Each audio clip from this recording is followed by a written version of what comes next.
So I just sat through that 2-hour press conference held by the New Jeans creator, and I feel like I have gone through a traumatic event. But do I now believe Min Hee-jin? Do I believe that the CEO of Ador and the creator of New Jeans is actually telling the truth?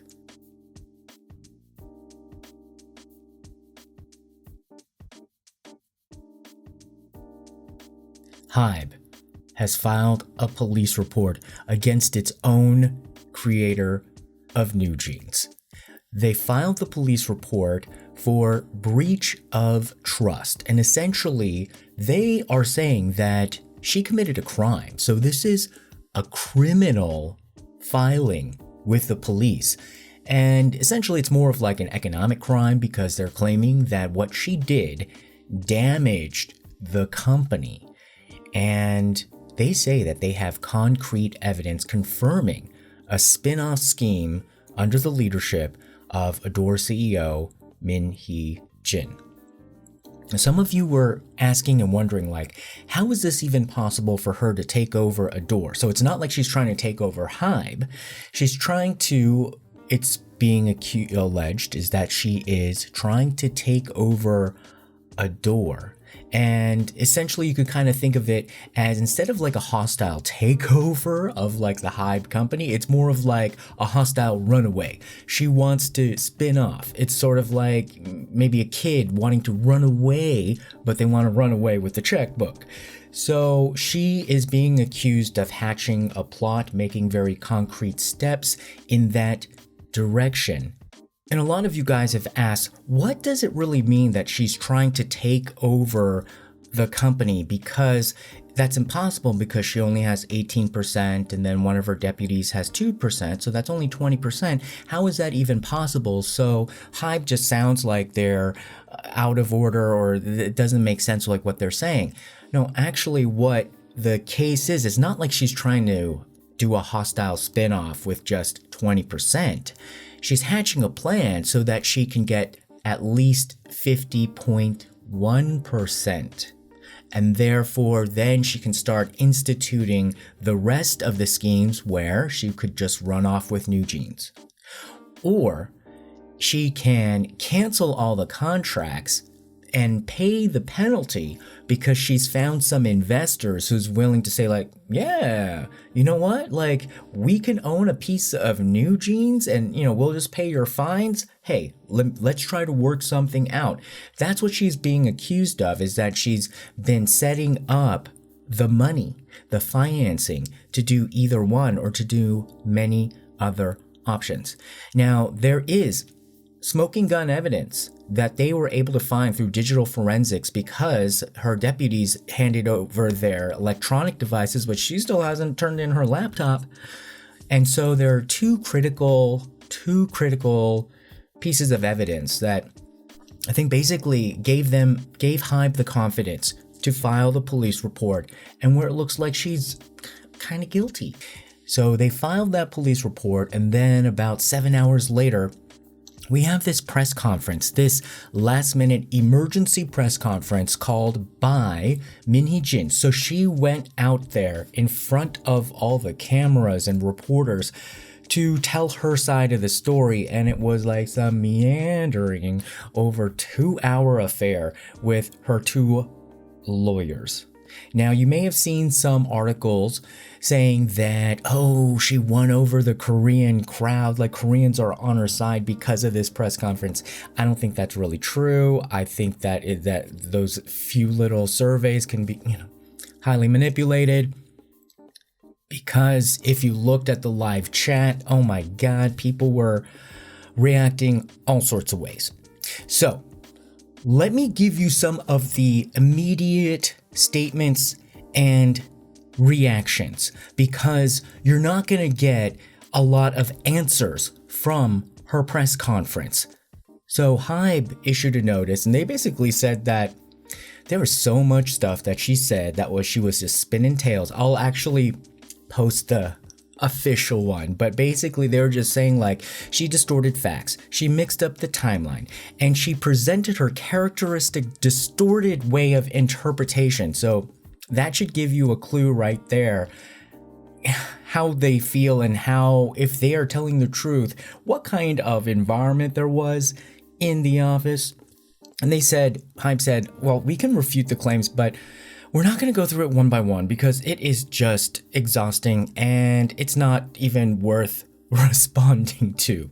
And then they threw in a dig at her saying like, okay, well, we would like her to stop lying, saying that there was no offer for dialogue and that she should stop talking about the parents and the artists because it degrades the value of the artists.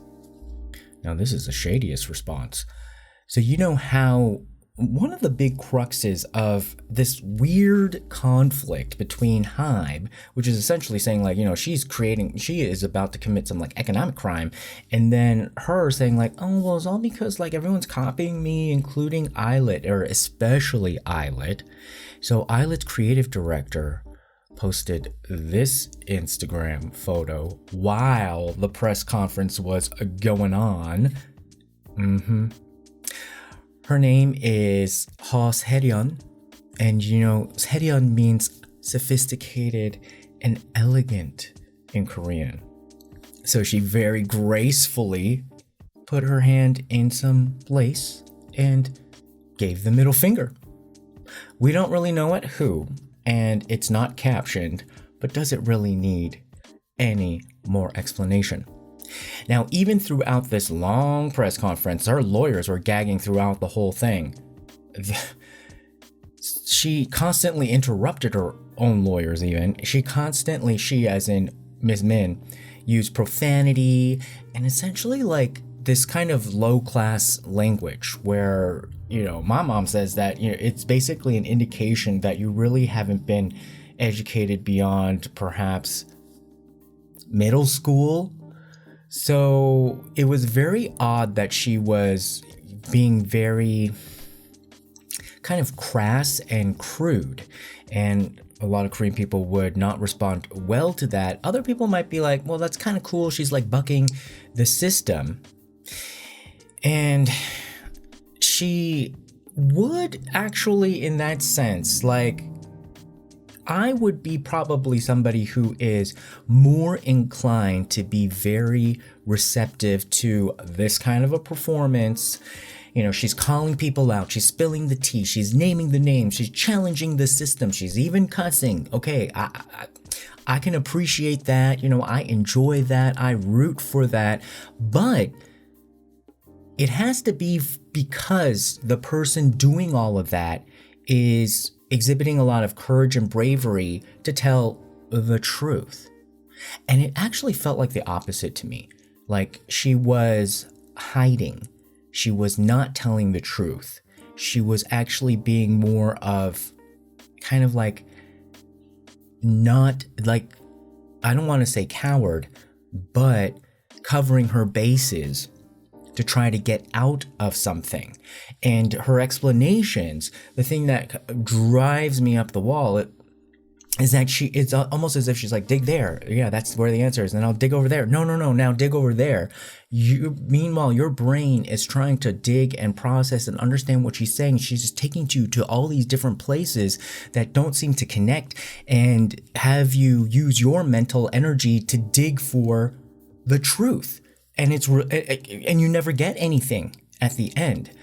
And again, I'm somebody who would really understand if she was ADD or ADHD and kind of all over the place. But when you really look at somebody who is a little bit all over the place and they're talking about something, there is a logic that is a different system than the linear logic that most people do. But once you kind of click and get it, you can see that there's some logic there. I did not see any logic. In fact, I saw it more of as misdirection. And we will go into point by point, but after a while, I couldn't even organize what she was saying point by point, even with the video and even with a transcript.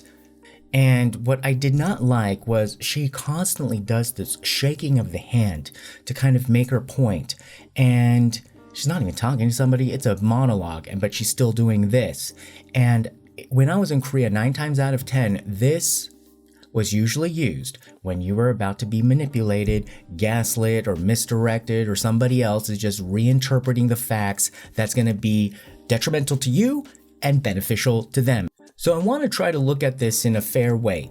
If you truly believed her, how would you react? You would react in the sense that, oh, yeah, what she said, she seems like she's in a lot of pain. She's been betrayed and wronged and hurt on a colossal scale. And she has no other priority than New Jeans and taking care of the girls and the project. That is number one. She has no thoughts whatsoever of pursuing money and power and all that kind of stuff. She's just a simple-minded person who's just creative and, does not understand why she's being treated so badly. I think that's what she was trying to get people to believe from her words.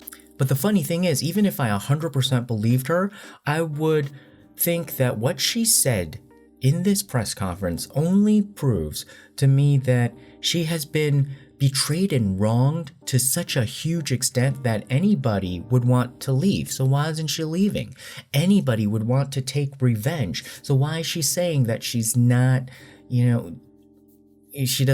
that's not what her priority is? Anybody who says that they don't want to have people tell her what to do, sounds like they want to have their own label. And there were some Freudian slips too. When she entered, I was not a fan whatsoever. She poisoned the atmosphere in the room. She was telling all the photographers, like, oh my God, stop taking pictures, stop taking pictures. This wasn't after a minute, not even 30 seconds. You gotta give them time to take your picture, but right away, as if like it was like this personal affront. Like, how could you do this? You guys need to stop. And immediately she started talking in opposites. It just drives me up the wall, where she was saying like, oh, it's not that I want them to leave. And then she doesn't finish the sentence. Basically, yeah, you do want them to leave. And then I've noticed that was a very common pattern of speaking that she was instituting, where it was a bit of a tell that whenever she said like, oh, it's not as if, I'm saying that like, I want you guys to believe that I'm right. That is exactly what she's saying. Oh, it's not as if, and she'd always kind of do like this. And then I knew that like, that is when she lies.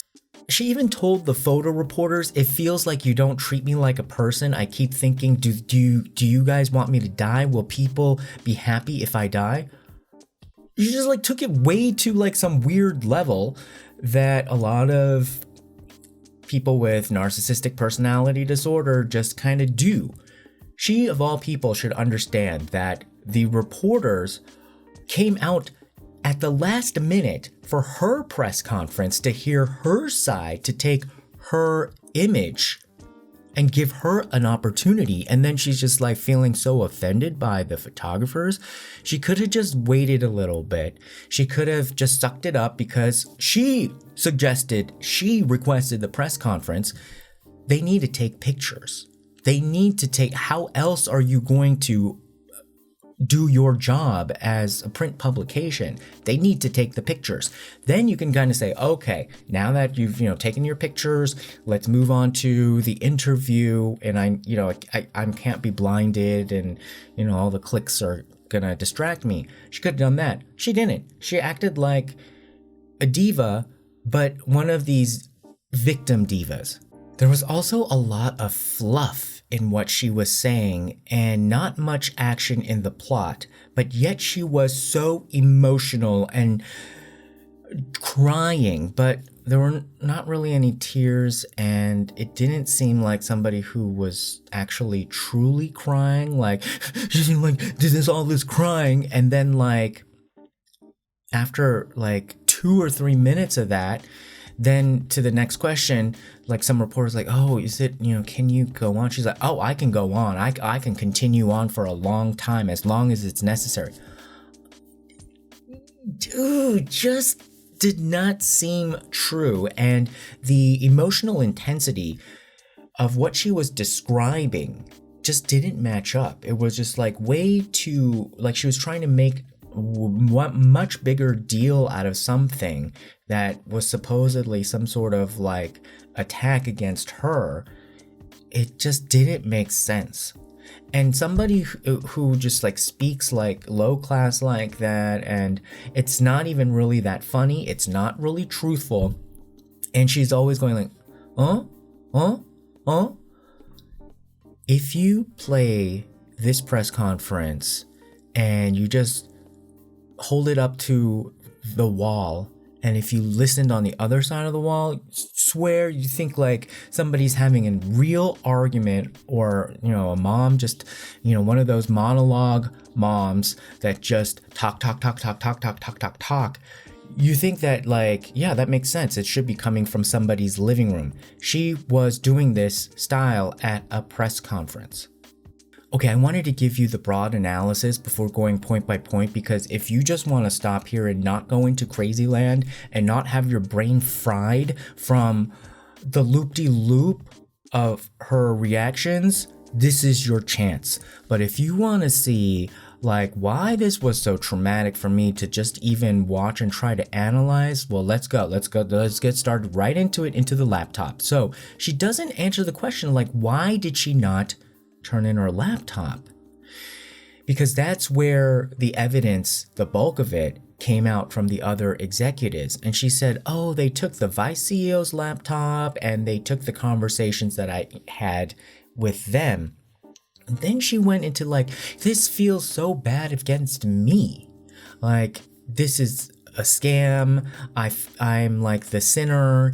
And then she starts attacking the Hybe CEO, because she's, this whole press conference, she's saying like, the Hybe CEO pretended that he was like my friend and he betrayed me.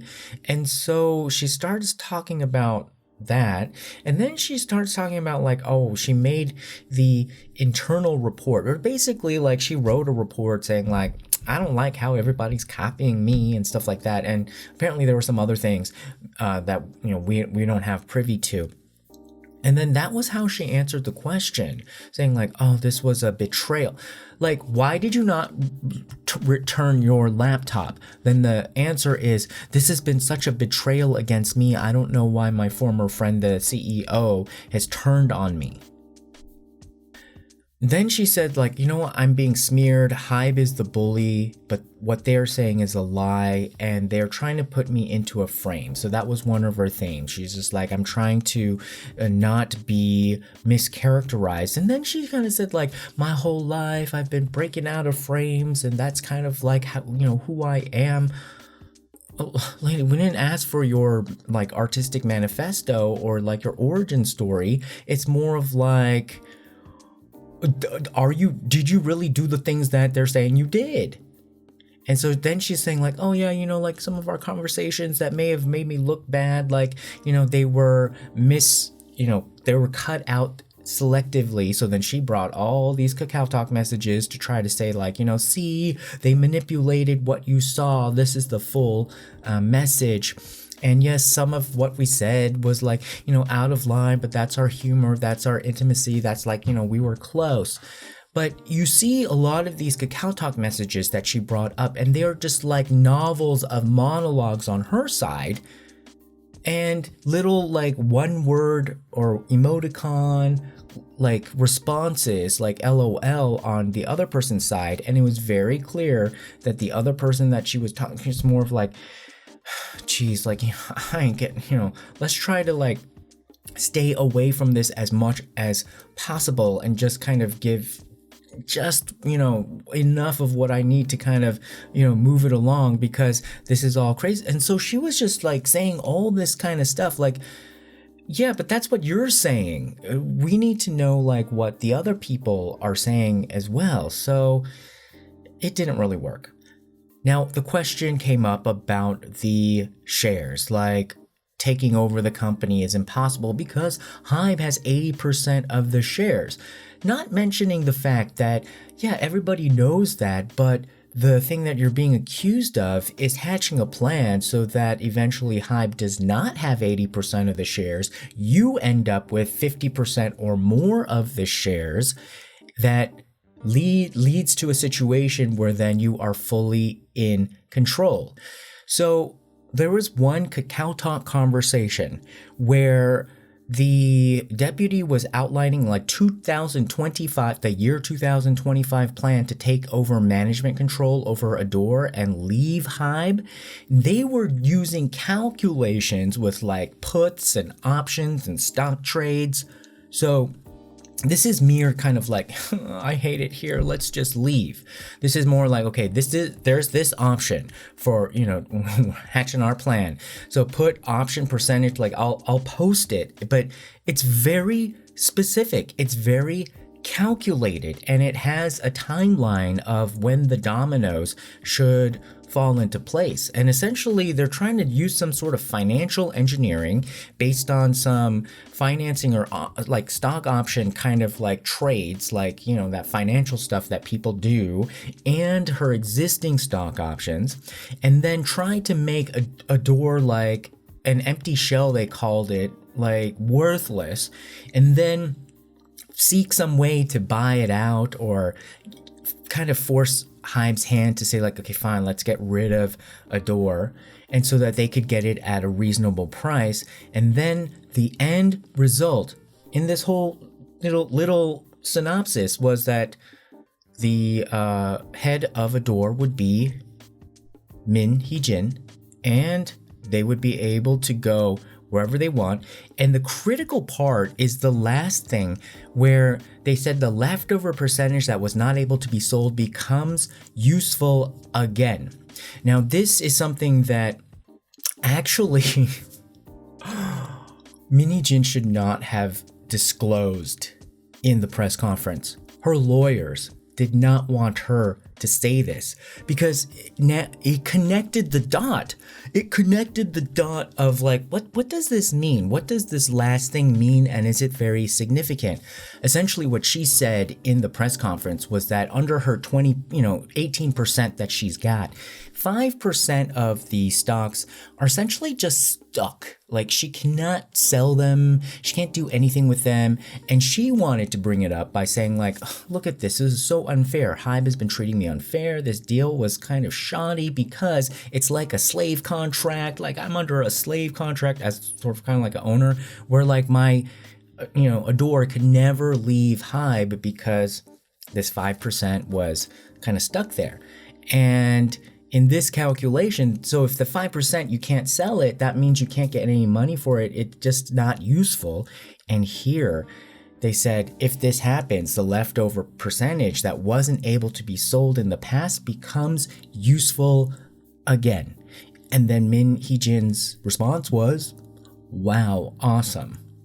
The second piece of smoking gun evidence is very much related, but they even named it. They had like a code name, as if they was like the Tomb Raider or something. Project 1945. And it outlined more of kind of like a psyops type of strategy to get what they want.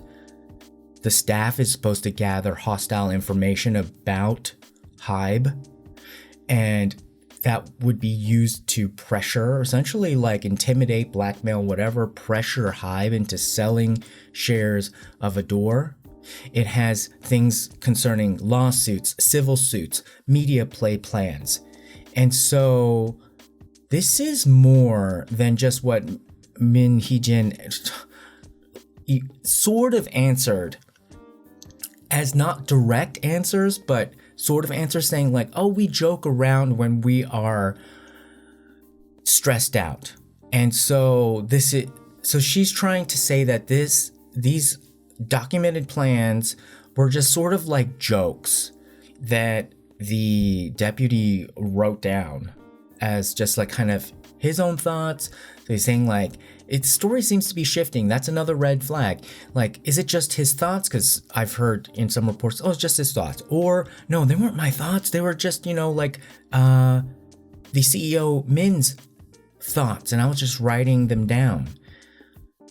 They even found documents titled Hybe's sins. So that seems like it's kind of like a blackmail file that Min Hee-jin was using to collect, to use as leverage. And so that's to get investors as well. 1945, that year is significant in Korean history because that's when Korea gained its independence from Japanese colonial rule. It hasn't been confirmed or proven because, Min Hee-jin doesn't even say like this is like a real document. Like there's like kind of a joke document. She's trying not to answer the question of like, what the heck is this document then? But that's what a lot of people are suspecting. And that's kind of like how I wanted to see, if she really did seem to be somebody who felt like they were colonized or oppressed or in an unfair situation, trapped. And the quick answer is yes.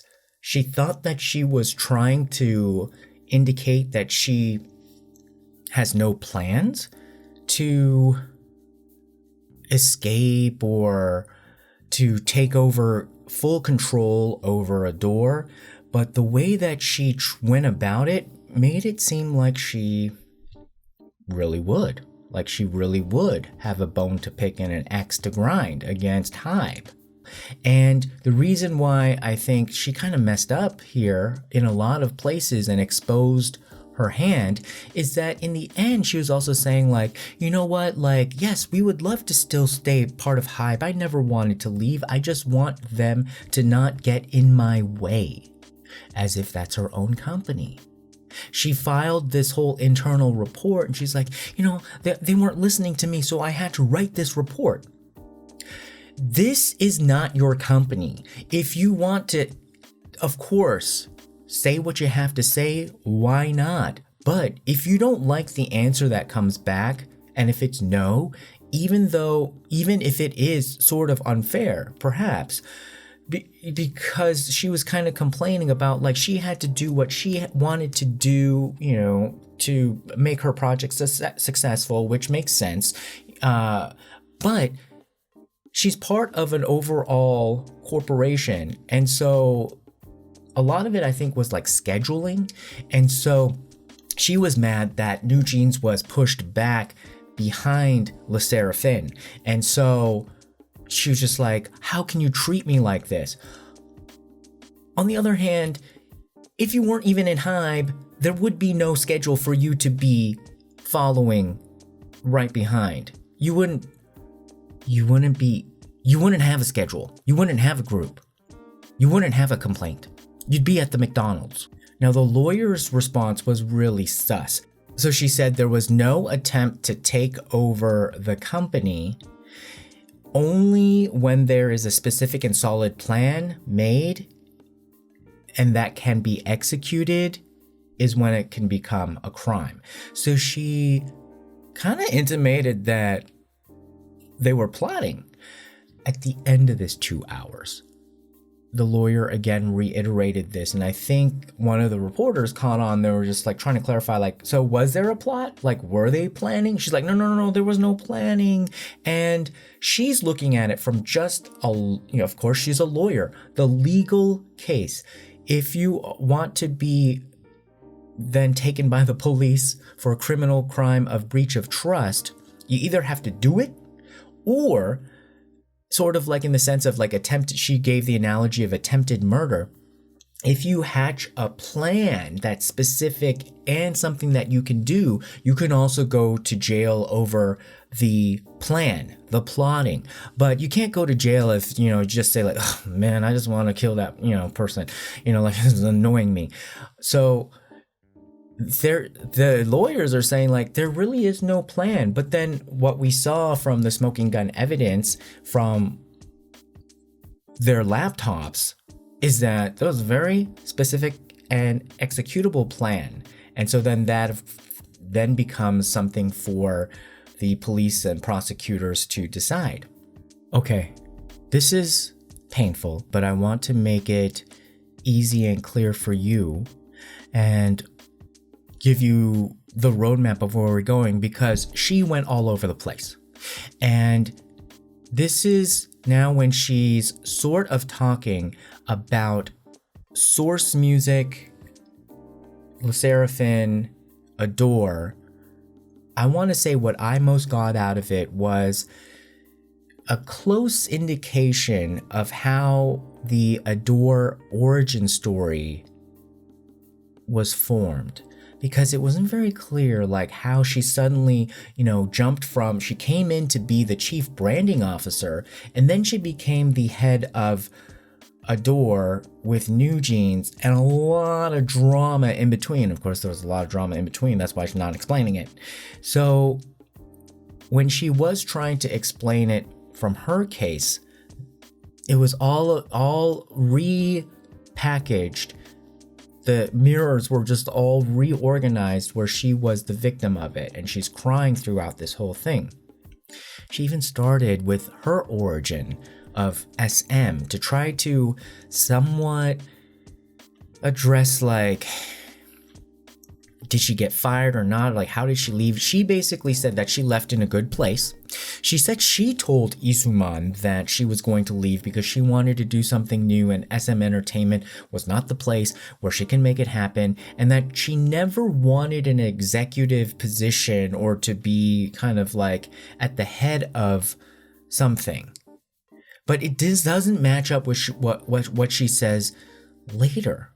So when she said that she first went into Hybe, she wanted to just do all the branding, and then she took on, now this is where it's sus, because it sounds like she kind of like volunteered to make the girl group because Chairman Pang was not confident in making a girl group, so she was going to come to the rescue. Why would you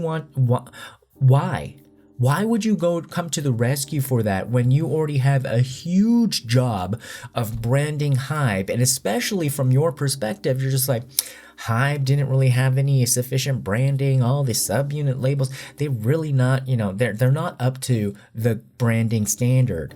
So you already have a large job ahead of you. Why would you volunteer to create a girl group? The reason why this was sketchy to me, because later on she said, oh, you know what, sometimes I thought like maybe I should have used my own money to start a label.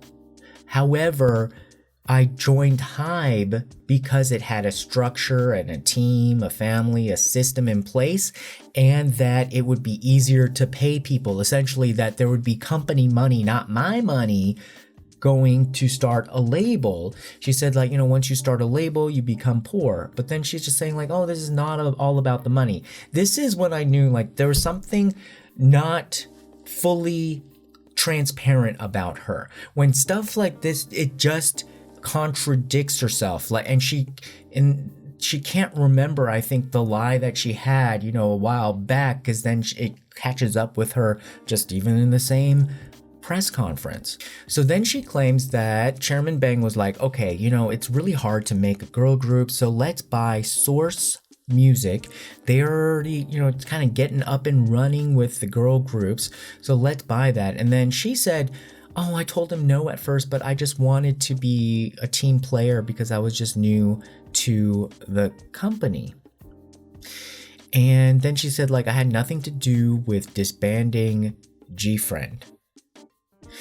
then she goes into like, how can you treat, she like peppers this thing with then emotional tirades in between that seems like it doesn't really like make sense.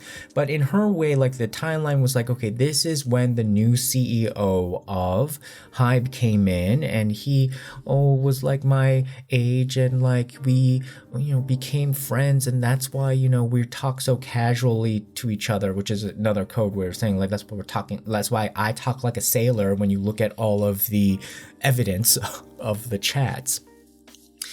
And she said like, I don't know how he like betrayed me like this, but at the time we were cool. Okay, so she volunteered to create a girl group, and it looks like Chairman Bang wanted it to be in the context of source music, which also brought in a founder, brought in trainees, brought in a group. And then here is where I think it gets murky, where deliberately the details are not necessarily told to us. But from her account, she's saying like, okay, when Chairman Bang told her, she said like, when you do the auditions, let's just not say it's source, or let's not say it's Hybe, let's say it's just you. It's like your girl group. Yeah, why don't you just say like it's you. And then she said like, okay, we did a few auditions, then I got some trainees, and then apparently she got word that, okay, well, all right, good, like, yeah, you're creating the girl group, we're gonna do it within source and it'll be all cool. And she's like, what? I can't believe this. These trainees came to me because it was gonna be a Min Hee-jin girl group. See, now this doesn't make sense to me, because if she was not wanting to be her own label owner, then she'd be like, fine, yeah, like, okay, I'm gonna help you out to start this girl group within source. But she alluded to the fact that she said like, you know what, I'm gonna quit and open a press conference over this matter, saying like, you're forcing me to do my girl group in source. You can still say that like, yes, this is my Min Hee-jin girl group inside source. I don't know what the big deal was. However, if she wanted her own label, then it is a big deal. And then when she threatened to quit and do a press conference, she said that the CEO of Hybe said, okay, what can we do to, make up for the situation? And then didn't really finish that story. And I think what the finishing of that story was, the compensation would be, okay, fine, we'll give you your own label called Ador. Because the next thing, yes, it was still convoluted with a lot of facts, but I'm going to try to get it down to the bones so that you can follow along. The next thing was essentially her getting into an argument with Hybe, Chairman Bang, everybody, about the ownership percentage of Ador. So she kind of skipped over the fact that perhaps, what they did to make it up to her was to give her own company, but like, yeah, okay, fine. We'll give you a thing called, Ador, like your own sub label, but, 100% owned by Hybe. And then she said like, I was trying so hard to work with the parents and the kids of, New Jeans, and I really needed to help them debut, but all of this drama was happening where like people were like saying that I was stealing them. And then she was saying about like, and then it would have taken months for me to fight for my, just dues in terms of like the equity percentage of the company, but I decided to forego that because we really needed to get this girl group off the ground. Now, see, that doesn't make sense if she doesn't care about being the head of a label, she doesn't care about money, she doesn't care about running a label and having things her way, and she doesn't care about ownership percentage. So then why would she say that she was in this kind of like argument about the percentage. It shouldn't even cross her mind. Just be like, fine, like she even said like, I went to Hybe because I wanted to just be an employee and collect a paycheck. So fine, just like any other company, she might run the department. She doesn't own the department. She doesn't even have any expectations to own part of the department. She would just run that department and not even think about having a fight over equity percentage. Not even pat herself on the back saying like, oh, I was really tormented about the equity percentage, owning part of this sub label, but then I decided to let it go for the time being. It doesn't match up. It sounds like somebody who wants their own label. So because I think she even knows that a lot of these explanations are very weak in its actual truth, that she'll put in like some crying, she'll put in some like desperation sounds, and then she will sort of bring in something that is something like not related, but is a little bit saucy, to try to cover up the parts that are missing. She's like dumping extra ranch dressing on it. And so she said that like, this message, and she brought up this Kakao Talk message from Chairman Bang. He changed so much. He was so friendly to me when I first started, and then now you can see like he's kind of weird. He's like dismissive, he's sarcastic, and then he even said like, oh, can I just step all over aespa with the debut of our own girl group. Now yes, it doesn't look good if Chairman Bang says like, can you step all over aespa, and I really hate that word, that he used in the Kakao Talk, but that is sort of kind of like what a very hyper competitive CEO would kind of think, in their mind, like, what, hey, SM is bringing out aespa, we gotta crush them. In American words, it essentially said, can we crush them? Although in Korean the nuance is more of like step all over them. But in any case, that is not something to make a huge big deal about when she's just like dropping F-bombs and like just the dirtiest language, just even in the press conference. And you can see it in the text messages as well. It's just weird. All right, so now LE SSERAFIM, let's talk about how she brought them up. And she was mainly upset about the order of debuts. She somehow got it into her head that like she was gonna be first, like her new jeans was gonna be first, and she's pissed off that LE SSERAFIM has to go first. And so this is sort of kind of like a scheduling conflict that she's like turning into like some whole thing that like she's saying like she's being betrayed and she can't understand how this like like works or operates. I'm like, this is why I don't think that she gets what it takes to be the head of a label. This is so unnecessary in terms of creating drama that does not need to be there. Yes, maybe it could be unfair, even if they promised her, hey, you're gonna go first and cool, it's gonna work out. And then they're like, oh, we're changing our minds, LE SSERAFIM is gonna go first. It sucks. I wouldn't like it. I would be upset because they also said like, you have to hold back on your marketing because we got to market LE SSERAFIM first. I'd be pissed, but that's the cost of the benefits you get from being in Hybe.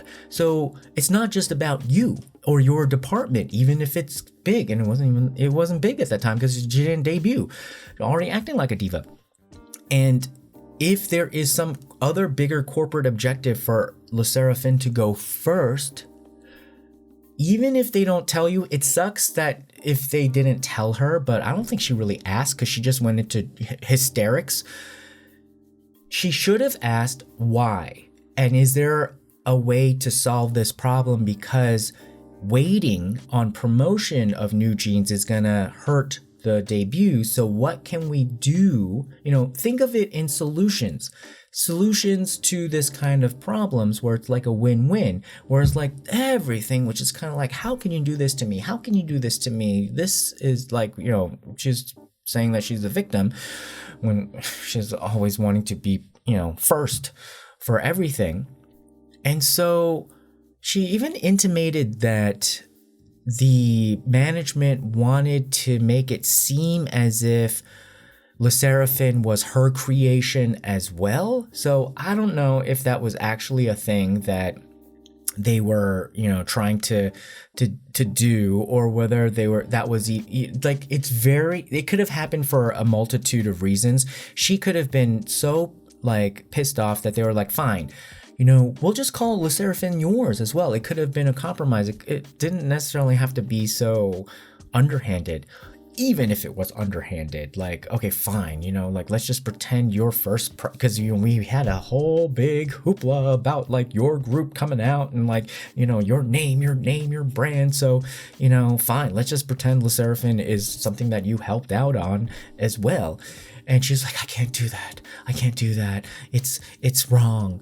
So that also makes me suspicious of like, did she actually try to get credit for Le Sserafin, and then she's trying to backpedal and then now rewrite history, saying like, they were saying that I should take credit for it, but that's something that I did not want to do. With this kind of situation, every single scenario is possible, so that's why it just hurts your brain. Okay, then she jumps randomly to a memo and then a shaman. So she's saying like, oh, the investor relations team had this whole profile of me on the internet, saying like I'm the best creator, in K-pop. But then somebody was so mean, they called me and they said like, oh, we should take out just, the best. Just say like, and then she's like, and then she jumped immediately, and then they're saying like, I run my company based on shamans, this whole thing like Chess and Chill, and then what the President Yoon's wife is being accused of, this whole thing about like guiding your life through shamans. And she's like, well, like I had a friend who's a shaman, and is it a crime to be a shaman? And then they were like, they found like, evidence of like what she asked them and like what the responses were. And she said that like, because she's being accused of asking the shaman, or the shaman even just offering up some sort of spell to send BTS to the military. She said like, of course I was going to ask them about BTS because they were the main priority over at Hybe, so I wanted to see what, if it would be better for me. Of course it would be better for me if they were not here, like if they went into the military. That's a very odd way. That's very odd. It's very odd and wrong and mean and just horrible on many levels. And I'm upset that she was trying to sugarcoat all over it. This is very bitter, and she's trying to dump a bunch of syrup and sugar all over it. And I'm upset by this. Then she's starting mixing these stories about like, oh, the parents were on my side, saying like I should tell my story because I'm the victim. And, these conversations that they're saying that we had, between, herself and then her two underlings, oh, we're just playful. So all of this scheming, plotting, all of this kind of like real dark stuff she's saying was just playful. It's misunderstood. Like, if you could understand their humor, you'd get it. And look, I'm again somebody who should totally be receptive to that kind of language, because when people don't get your humor, it kind of sucks. But then once they know, they know. And if you're like one of those people, like, like I have very much empathy for this, but it sounded like she was trying to pull another con with her presentation. And so she was talking about how the contract that she was trying to renegotiate. So she kind of skipped over, like where it was like when she first started Ador, it was 100% owned by Hybe, and she said, I'm just going to let that go. I'm not going to fight over the percentages. Maybe at that point they did give her 20% and she was not happy with that, or she got that. In any event, right now apparently she was in the middle of contract negotiations to revise parts of the contract, which she said were unfair, and her lawyers were stopping her, saying like, we can't talk about the specifics of the contract. But then she kind of blurted out, like, I need to talk, this is the type of person I am, if something bothers me, I need to speak. And then she said that the 5% part that she was talking about, like that 5% that's frozen, that can never be sold, it's kind of like makes her a slave, and that she's bound to Hybe forever. See, again, this is language of somebody who wants to escape, somebody who wants to hatch a plan to make sure that they're not bound to Hybe by forever. So she was trying to make Hybe look bad, but she, in the sense, I think she confessed. This basically showed that she definitely has the incentive to hatch a plot and exactly the plot that she's being accused of. I don't even want to go into the remainder of this part of the answering of the question, because she goes into Solomon and like splitting of the baby. She goes into saying like, oh, when we mentioned the Saudi Arabia fund, that was just a joke. Then she even threw in like, there's so many jerks, and she used really horrible language, basically kejoshi, is like a combination of dog and ajashi. And anything that has dog in it in Korea, when you're kind of throwing out kind of insults, is hugely insulting. And so it's kind of shocking, like it makes everybody uncomfortable at this press conference. And then she's saying like, and then she goes back to like a Kakao Talk message saying like, there is like a thing about mental health, like she was like arguing with the CEO of Hybe, saying like, oh, you're saying you're depressed, like I've been depressed for 10 years. And then she's like, see, it shows that she went on a rant, like total, like her own monologue. And I guess she was complaining about how she says that she's being bullied by Chairman Bang. And then she's like, see, he agrees, the CEO of Hybe agrees that the Chairman Bang has been bullying me. But how does that answer the question about her innocence? It makes me even more convinced that she wants a spin-off even more. And these responses that she's saying, like, see, he agreed with me, it's more of like LOL or ha ha ha. That's kind of like, to me, it's just appeasing, just kind of like, she's gonna keep going if I don't type something. I gotta type something, so I'll just type like 3 little laughing things. Of course, she says it's not about money, but it is about money. And here is some evidence to that. She's complaining about company culture. She's complaining about the executives at Hybe, like, oh, they just want to keep their paycheck. That's why they just suck up. And then she said, like, they claim that, publicly they gave me about $5 million, but I only got $2 million. And then she said the CEO of Hybe got $1 million. And she said, like, I was making a lot of money for the company. I got $2 million. He lost money for the company and he got $1 million. So she got double what the CEO of Hybe got. And then she has the audacity in the next sentence to say, why does he get paid more than me? So she, in her mind, is calculating like, well, he had minuses on his profit and loss, and he got 1 million. I had I brought in a lot of money and I only got 2 million. Therefore, he got paid more than me. The CEO of Hybe is operating the profit and loss statements of the entire company, different departments, different labels, everything. And all of those other people who are doing things, like, he's managing. It's not like him. Like the way that she is just focused on her own, just Ador. And I kind of get the sense that she probably pissed people off with that, because she's saying like, well, I brought so much money in and everybody else had losses. But yeah, if you really pick through and see, Did she siphon off resources from other places that probably contributed to their losses and then made herself look much better? This kind of activity I have seen, and somebody has logic like that complaining that somebody who got paid half of what you got paid is being paid more in your eyes. That's really weird. So even the reporters at this point I think are fed up because they're asking very simple, pointed questions that should have already been answered in the previous hour and a half. And so now she's going on to more gibberish, and even the live chat saying she is just talking gibberish. Going through this is trying my patience, so I'm going to try to go as fast as I can through the rest. Even though the most specific answers came at the end.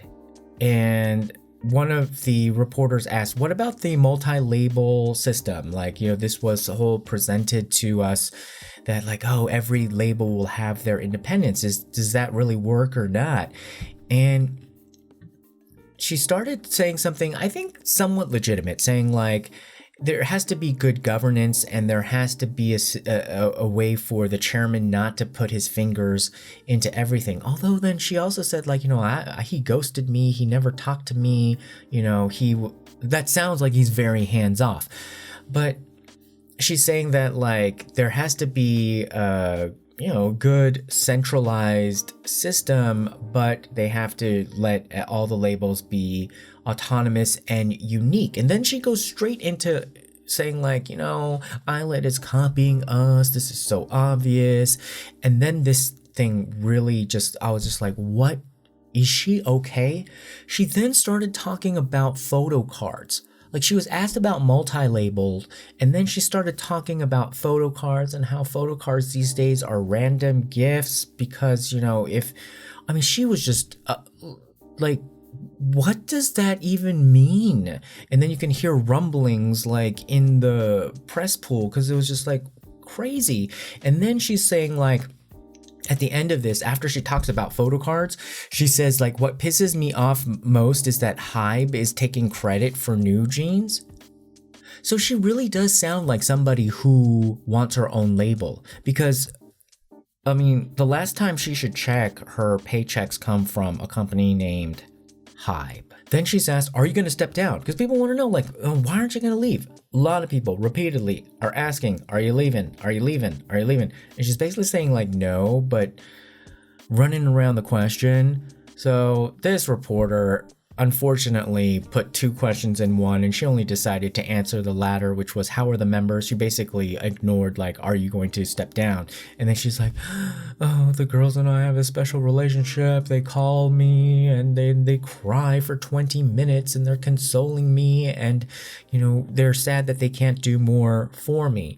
And a lot of people are just this is creepy. This is creepy. This woman should not get emotional support from her teenage girl group members. It's very inappropriate. We had to wait until 2 hours later for a real good question to be answered, and this shows, I think, she's guilty. Somebody asked, what is this Project 1945 that they discovered? This whole plot and plan for you to do a hostile spin-off and damage Hybe in the process. And the lawyer interjected, saying that, oh, this is just kind of a memo that the vice CEO made of his thoughts. And then, of course, Min Hee-jin had to come in and then put in this emotional thing, oh my God, he came to me and they said that they were thinking of offing themselves because they were so upset. And then the other executives from Hybe started threatening them, saying that they are going to be on the hook for so much money if they are convicted of breach of trust, so they should just stop. So it's obvious that the Hybe executives totally believe that they adore Miss Min and her minions were hatching a rebellion. And even Hybe was saying like, look, you guys stand down, like calm down and don't do this. And yet she's saying like, she's not addressing the question of like what that document is, what that memo is. And she just then says like, oh, our people were so shaken to their core when confronted about it by Hybe executives. Yeah, no. If you decide to plan a rebellion against the king, don't you think that the response would be kind of tough? So then a reporter asked again, where did this memo come from? And then she just said, oh, the renegotiation of the contract wasn't going well. So then the lawyer said like, oh, it's just like a memo that the executive, in Ador jotted down. Like, basically they're trying to say that, oh, this is just, they were so upset. They were just writing, dear diary, I'm so upset and blah, blah, blah, blah, blah, blah, blah. But here's my plan to take over Ador and ruin Hybe in the process. And here are the financing.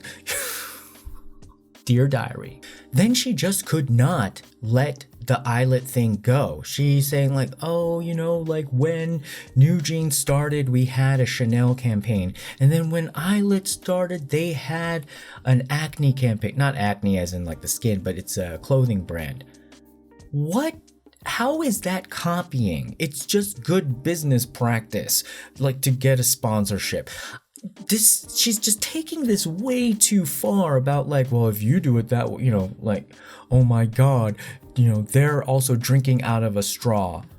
It's just very odd, like how personal she's taking everything when it doesn't seem personal. And then she's asked again, are you going to then resign? And then she says, I don't know. All I care about is New Jeans. So she's kind of falling back like, and before she was just saying like, I'm the mother of New Jeans. And you gotta be very suspicious of people saying they're the mother of somebody else's children. Dictators' wives love to say that about I am the mother, like Imelda Marcos was like, I am the mother of the Philippines. And so she's saying like, I'm their mother. It was like giving birth to all of these girls. Ugh, I don't know. And she says like, I don't care about taking the company. I don't care if somebody else even owns the company. All I'm asking is for them to leave us alone. You can't be left alone if you are part of a bigger company. If you want to be left alone, start your own company, which seems like what she's trying to do. And then she's like, I don't care if somebody else owns Ador, but then why are you renegotiating your share percentage to probably higher? I mean, if you've already had 20% and you don't care about who controls or owns the company, then you would kind of stop there, right? It doesn't make sense, but it makes a lot of sense if you believe. And you don't even have to believe if you just look at the plan that they made to take over the company. This is getting to my head, but she's even saying things were like mood swings, like the salacious language in a lot of these plans to take over the company. So she's like, oh, that's a mood swing. We were just like, we're really stressed. We're really upset. And then she keeps saying that like, this is not about the money. And if somebody says repeatedly, this is not about the money, it's about the money. And then she's like, imagine yourself being bound to one company forever. Wouldn't that suffocate you? A lot of people in Korea, I don't know if she has noticed, want lifetime employment. They fight for lifetime. They're picketing and demoing for lifetime employment at one company. And the fact that she said that it would suffocate her if she was bound to one company forever, and therefore that's why she is in these contract negotiations, or that is why she's in this predicament. That sounds like she wants to hatch a plot, spin off the company, gain total control, and leave Hybe. At any moment right now, she can leave Hybe. She is not tied down to this company forever. She is tied down under the current situation if she wants to keep the cash cow of New Jeans. That's why she's tied down, and that's why she's being suffocated. If she didn't really care about anything else like that, she can leave. Although she would always say like, oh, but I care about my girls. But if you care about your girls, and if you're not suffocated, then that means that you would take New Jeans outside of Hybe. You would leave with New Jeans. That's what you are saying. This whole thing ended on a weird note because it was like some very important information that just kind of like was flashed out and kind of died again, which makes it seem like they were doing a whole show to avoid these details.